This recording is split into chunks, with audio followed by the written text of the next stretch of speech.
Praise Lord's. एक बार फिर से परमेश्वर के नाम की महिमा हो। आप सभी को जय मसीह की। Praise Lord. आज का शीर्षक है कि क्या हम मांस खा सकते हैं, क्या हम मीट ईटिंग कर सकते हैं। ये आज का हमारा शीर्षक है। तो सबसे पहले हम देखते हैं आंकड़े, हमारे पूरे विश्व के आंकड़े क्या कहते हैं।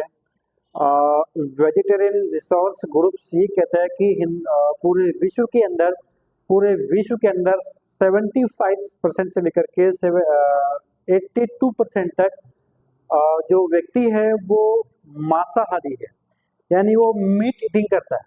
और जो बाकी जो बचा हुआ है आपका परसेंट, तकरीबन कोई 18% या 20%, वो शुद्ध और शाकाहारी है, वो मीट ईटिंग नहीं करते हैं। सबसे पहला सवाल यहाँ पर ये बनता है कि हिंदुस्तान के अंदर ये ऐसा लोग समझते हैं कि मीट खाना पाप है। केवल ये इंडियंस समझता है। इंडियन के बाद जितनी भी कंट्री है, 252 51 जितनी भी कंट्री आप समझे, जितनी भी कंट्री है, उन कंट्री में कोई सवाल नहीं पूछा जाता कि क्या मीट खाना पाप है। देखिए यहाँ का कल्चर के हिसाब से ऐसा वे सवाल करते हैं, क्योंकि हिंदुज़म में सिखाया जाता है कि जीव हत्या नहीं करनी चाहिए और मीट नहीं खाना चाहिए, जबकि उनके खुद के शास्त्रों में, उनके खुद के वेदों में मीट ईटिंग का जिक्र है, सैक्रिफाइस का जिक्र है, बहुत सारी चीज़ों का जिक्र है। खैर मैं उस तरफ नहीं जाऊँगा, हम अपने पॉइंट पर अभी वापस आएंगे। तो यहाँ पर तीन तरह के मैं आपको जो है पर्सन्स के विषय में बात करूँगा। सबसे पहले वे जो नया नया मसीह में आता है, नंबर 1। नंबर 2, जो मसीहत में आने के लिए बिल्कुल रेडी है और बिल्कुल दरवाजे पे खड़ा है, एंटर करने के लिए, प्रवेश करने के लिए बिल्कुल रेडी है। ये नंबर 2।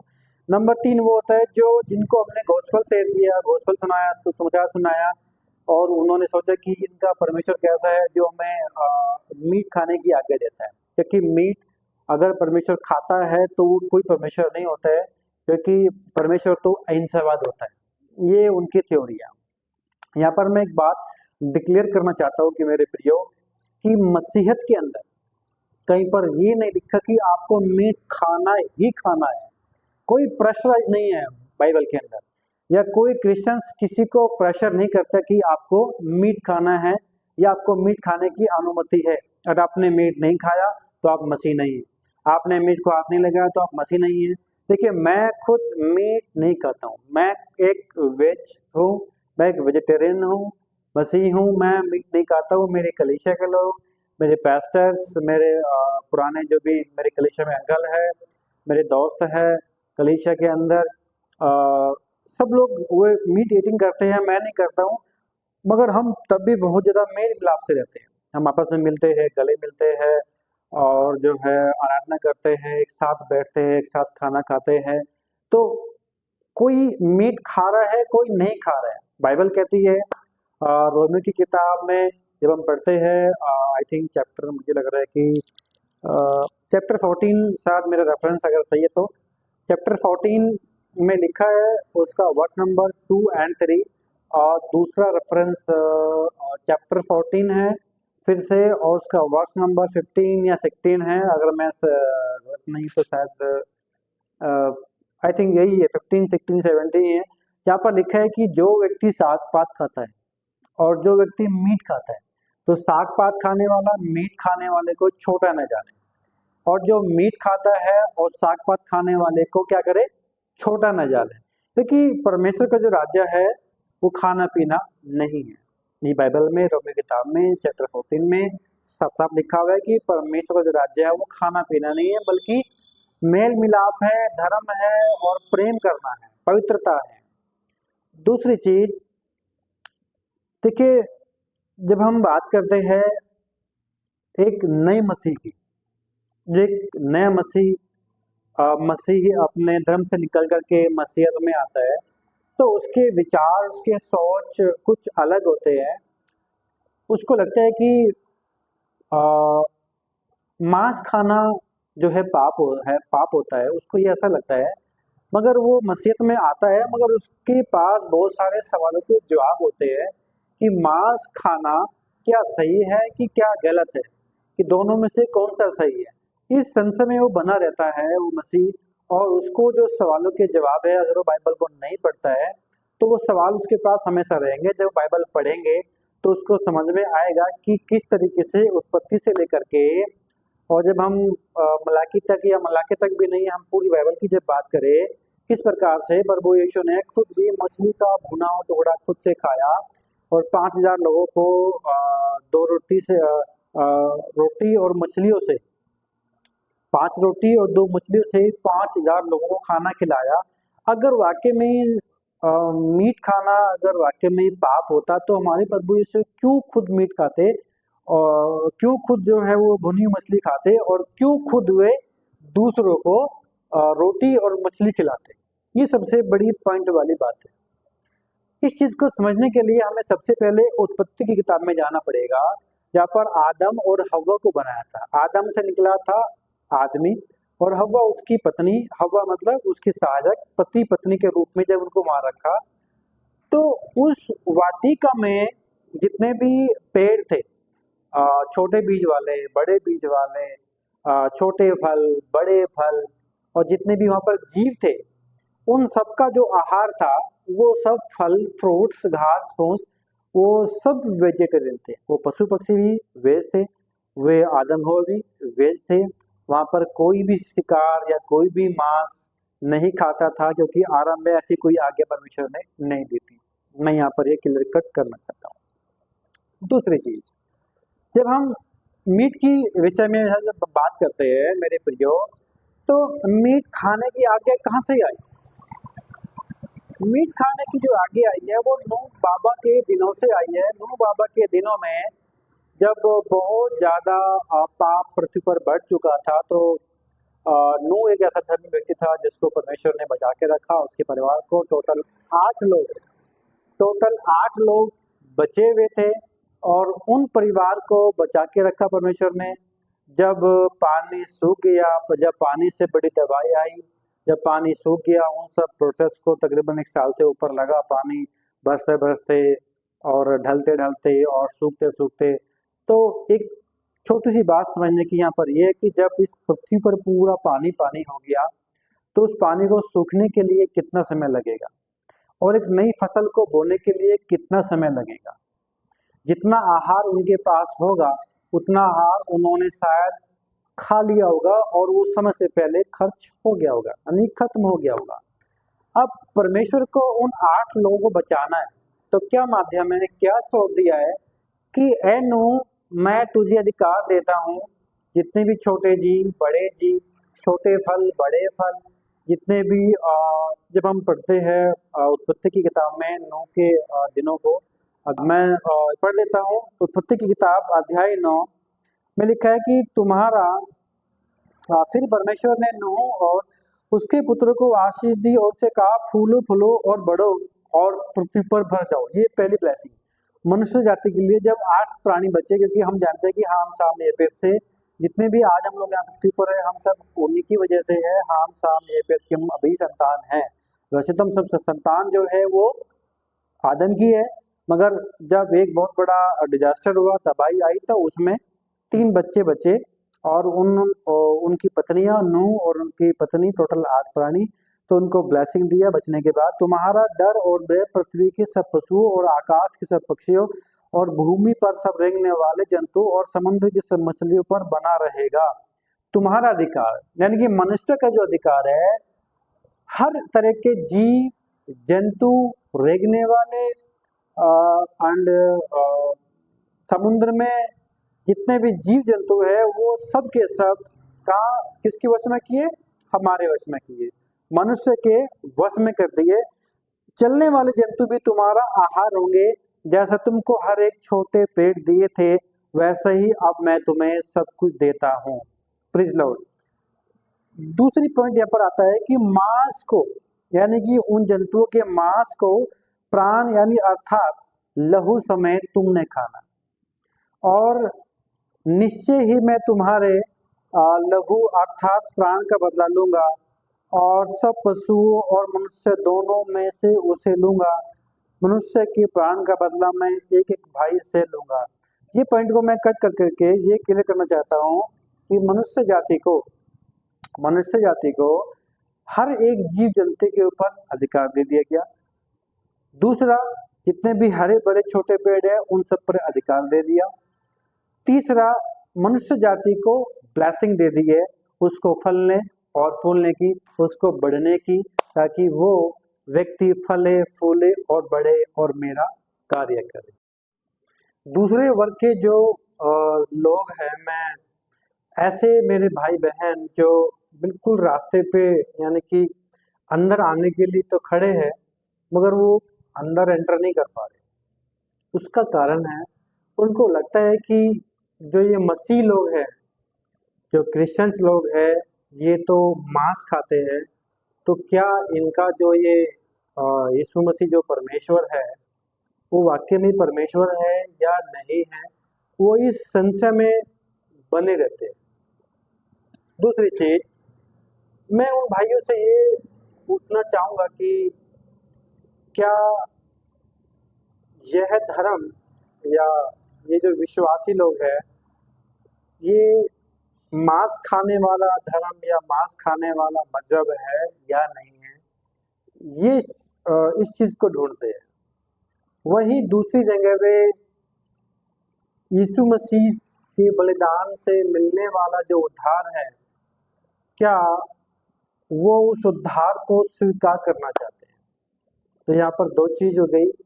एक तो वे लोग ये ढूंढते हैं कि क्या वाकई में इनका जो मजहब है वो मांस खाने वाला है या नहीं है, और दूसरा वो ये भी ढूंढते हैं कि इनका जो यीशु मसीह के जिनका परमेश्वर है, वाकई में क्या उसके बलिदान से मिलने वाला जो उद्धार है, क्या उस आधार पर वे जो है अपने जीवन को जीना चाहते हैं।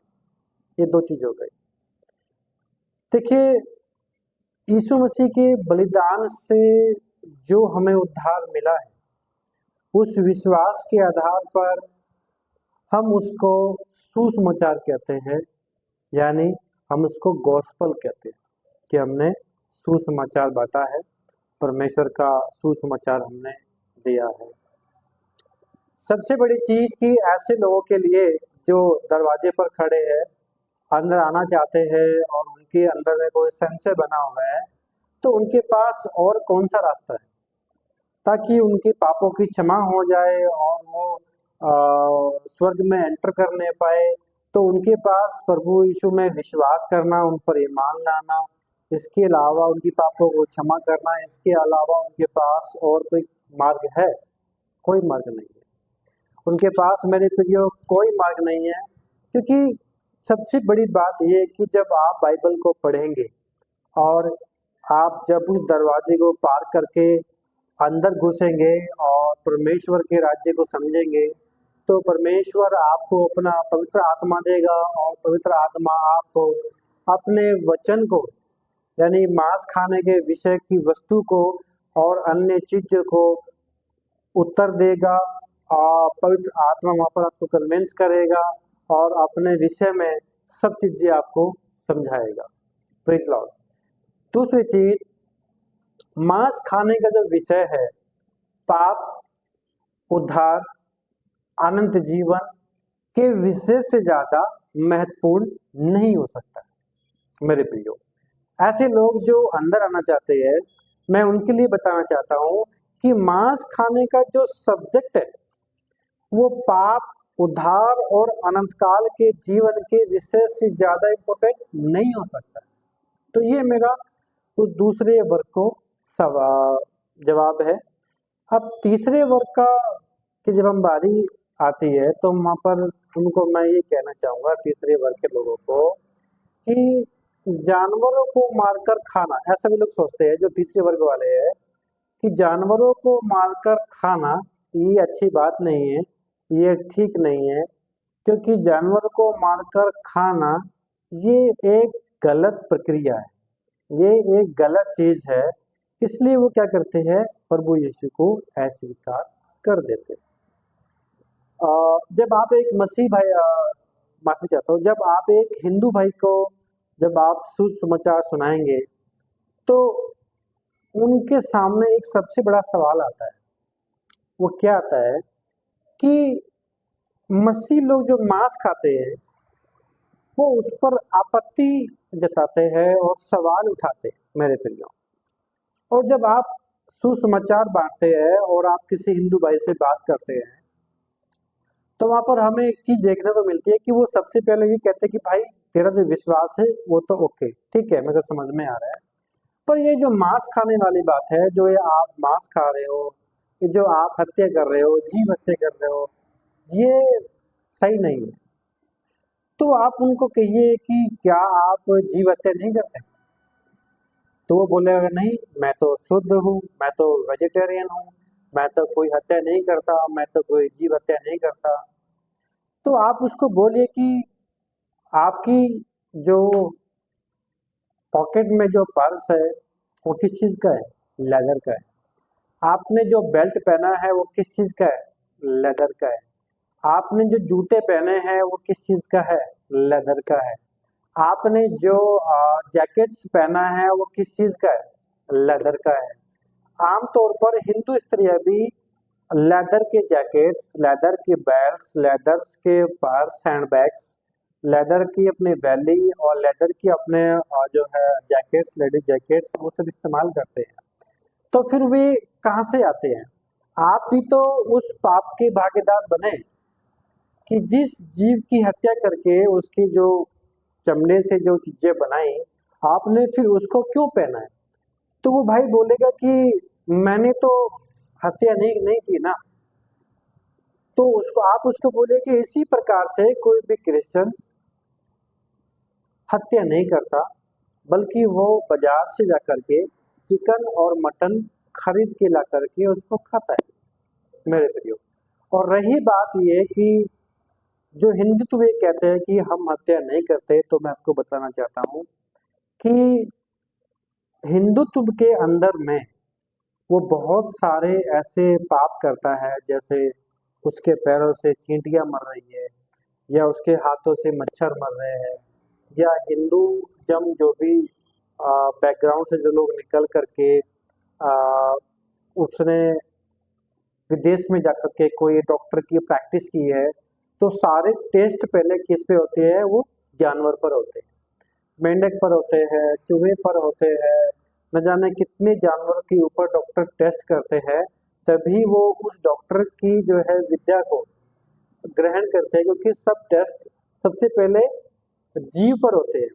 और न जाने कितने जीव की हत्या हो जाती है, न जाने कितने जीव मर जाते हैं। तो यहाँ पर मैं यही कहना चाहूंगा कि ऐसे लोग जो जीव हत्या को पाप कहते हैं, तो सोच के देखो, अगर जीव हत्या वाकई में पाप होता तो हमारे प्रभु यीशु जो खुद से उन्होंने, ठीक है, खुद से उन्होंने रोटी और मछलियाँ बांटी और मछली का टुकड़ा जो भुना हुआ है वो भी खाया। तो ये जो हिंदू भाइयों के जो आर्गुमेंट्स है, ये आमतौर पर पूरे हमारे इंडिया के अंदर में सिर्फ हिंदुओं का और बुद्धिज्म का और जैनिज्म का एक आर्गुमेंट रहता है कि आप जीव हत्या कर रहे हैं। देखिए, कोई भी ऐसा व्यक्ति नहीं है जो जीव हत्या नहीं करता। अगर आप साग पात खा रहे हैं तो वो भी एक जीव हत्या है, क्योंकि उसके अंदर भी एक जीव है, वो भी फल फूल रहा है, वो भी बढ़ रहा है, तो उसके अंदर भी सांस है। एक तरीके से देखा जाए तो वो बढ़ रहा है ना, सांस उसको मिल रहा है, उसको ऑक्सीजन मिल रही है, तो वो बढ़ रहा है। तो क्या है, तो आप वहां पर भी उसकी जीव हत्या कर रहे हैं। जो चीज बढ़ रही है, तो आप उसको जब तक नहीं खाएंगे, तो जब तक आपका जीवन यापन वो नहीं चल पाएगा। तो कहने का मतलब ये है कि आ, कई जगह हम जो है बाइबल के अंदर भी पढ़ते हैं, मरकुस की किताब में अध्याय 7 और उसका वचन 15 में, कि जो आपने खाया है, जो आपने खाया है वो संडास से निकल जा रहा है, और जो आपके मन में आकर के बाहर निकल रहा है, जैसे चोरी है, झूठा है, व्यभिचार है, गाली है, निंदा है, और बहुत सारे ऐसे पाप है जो आपके दिमाग से, आपके मनों से बाहर निकल करके जा रहे हैं, तो वो सबसे बड़ा पाप है। वो मेरे प्रियो सबसे बड़ा पाप है। इस बात को हमारे प्रभु यीशु ने खुद क्लियर कट कर दिया है कि जो आपके अंदर जाता है वो आपको अशुद्ध नहीं करता, जो आपके मन से बाहर निकलता है वो आपको अशुद्ध करता है मेरे प्रियो। तो परमेश्वर के वचन को आप ग्रहण कीजिए। जो लोग मसीह के दरवाजे पर खड़े हैं वो भी, जो अंदर आना चाहते हैं वो भी, जिनको सुसमाचार सुनाया है वो भी, आप एक बार परमेश्वर पर विश्वास करें और उसके बलिदान के द्वारा जो आपको उद्धार मिला है उसके बदले आपको जो अनंत काल का जीवन मिलेगा वो सबसे बड़ी चीज है। आपको मीट ईटिंग करना है, करिए, नहीं करना है मत कीजिए, मगर आपके और परमेश्वर के बीच में इस कॉन्सेप्ट को जब आप लेकर के आते हैं तो आप कहीं ना कहीं परमेश्वर से दूर होने की उतनी ज्यादा कवायद शुरू हो जाती है। तो मेरे प्रियो, मैं आपसे यही जोड़ के प्रार्थना करता हूँ कि आप मीट ईटिंग कॉन्सेप्ट को आपको समझना है तो आप बाइबल पढ़िए, परमेश्वर के वचन को पढ़िए। किस तरीके से ये आरंभ में ऐसी आज्ञा नहीं थी, नूह बाबा के दिनों में ये आज्ञा आना स्टार्ट हो गया और वहीं से लोगों को मीट ईटिंग करना पड़ा, क्योंकि बहुत भारी, बहुत बड़ी तबाही आई थी जिसमें उनके भोजन की व्यवस्था कम रह गई थी। तो मेरा कहने का मतलब है कि जब आप बाइबल पढ़ेंगे, समझेंगे, तो आपको मीट ईटिंग के विषय में समझ में आ जाएगा मेरे प्रियो। मैं इस एपिसोड को यहीं पर ही समाप्त करना चाहता हूँ। मीट ईटिंग के कॉन्सेप्ट को आप मांस खाने का जो विषय है, मीट ईटिंग का जो विषय है, आपका पाप, आपका उद्धार, आपके अनंत जीवन के विषय से ज्यादा महत्वपूर्ण नहीं है।